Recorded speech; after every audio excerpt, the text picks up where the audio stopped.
นี่คือภาพบรรยากาศข้าเจ้าเห็ดหัวพี่น้องนี่คือผลงานของสร้างพันธุ์กับสร้างรัฐบังคำขาได้เพิ่นมาหลับเหมาเห็ดหัวเฮือนลุงโซดาได้นี่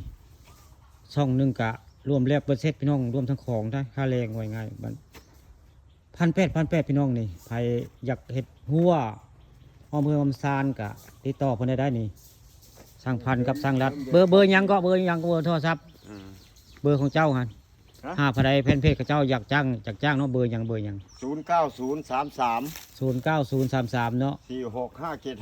467565 46575 466575นี่เด้อพี่น้องเนาะเบอร์เพิ่นเด้อใครต้องการอยากติดต่อไปเฮ็ดหัว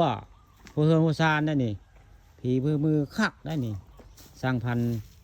สร้างรัฐบ้านคำขาตำบลหน้าตาลได้ตอนเช้ามื้อนี้ผู้ข่าปานคำผสมเอาภาพบรรยากาศข้าเจ้าเฮ็ดหัวคักงามแน่นมั่นคงพี่น้องนี่เพิ่นมีแบบได้เพิ่นมีแบบมาตรฐานได้สร้างพันธุ์สร้างรัฐได้นี่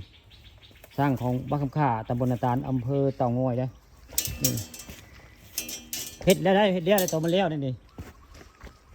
สนบุ้มแวดพี่น้องนี่เฮ็ดแล้วนี่นี่ดาพีมือเพิ่นนี่สั้นยอดแต่บ่มีไผหาวพี่น้องนี่เรื่องหัวสวยหัวงามต้อง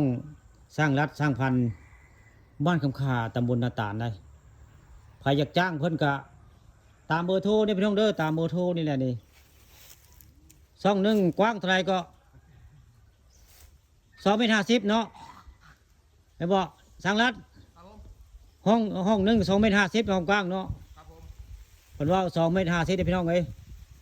รวมทั้งค่าของค่าแรงเม็ดเซ็ต1,800เด้อ